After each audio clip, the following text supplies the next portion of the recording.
battled. Holding those guys to field goals really helped us to stay in the game, and we did a good job of resetting ourselves at halftime. Offense did a heck of a job in the second half.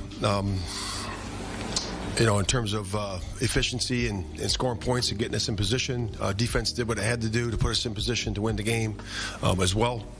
And then it came down to that last drive. The last drive right there. We were there at the end. They had penalty. We had penalty.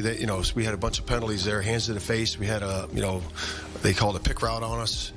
But we also had the DPI that put us in position. And it's knocking us out of field goal range, those penalties. And then we're there at 2nd and 20.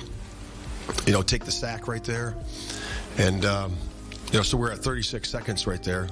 And our hope was, because it was third going into fourth, that we would re-rack that play at 18 seconds, throw it in bounds, get it into the field goal range, and then call the timeout. And that's where it was, and that was our decision-making process on that.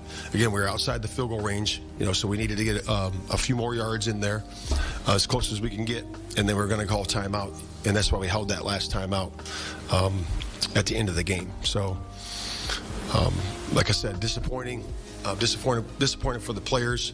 They put a lot of work in a short week, and put themselves in position to win that game.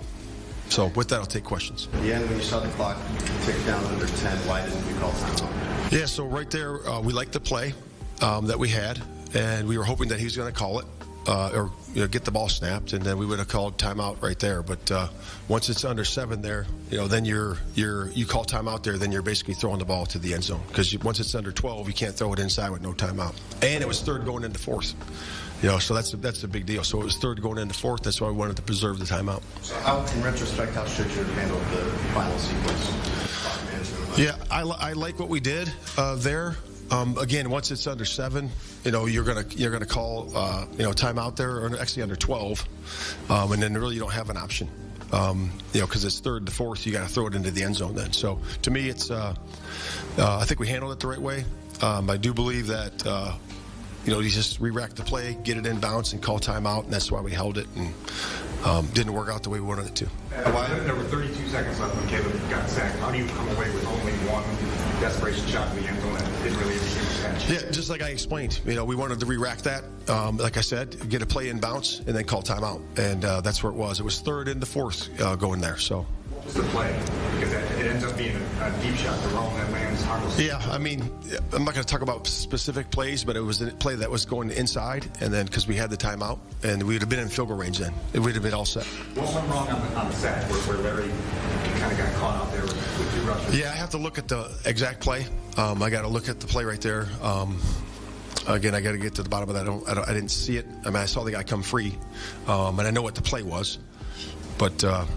Yeah, I got to look at it. Why wasn't the ball snapped at 18 seconds? We just got to get it. We just got to do a better job together. Just got to do a better job together to re-rack that play, get it off, and then call timeout once it's inbounds there. So once it's at 18, is there like a time is it ticking that you could theoretically? Yeah, you could take it down to you're taking it down there, right? So 18, and then down there, right there, and then once it gets under 12, then you're. You got to hold on to it then. So is this on the players for not getting it snapped? No, it's a situation where you got to get you get the play in, right? You snap the ball, and get it off, and then we'll call timeout. That was the whole operation. We were all on the same page there. We just got to do it a little bit better. Matt, why did you guys have to blow a timeout prior to that? 43 seconds left, 2nd and 10. It was not to stop the clock. Yeah. So that one there, I was on the on the offensive line.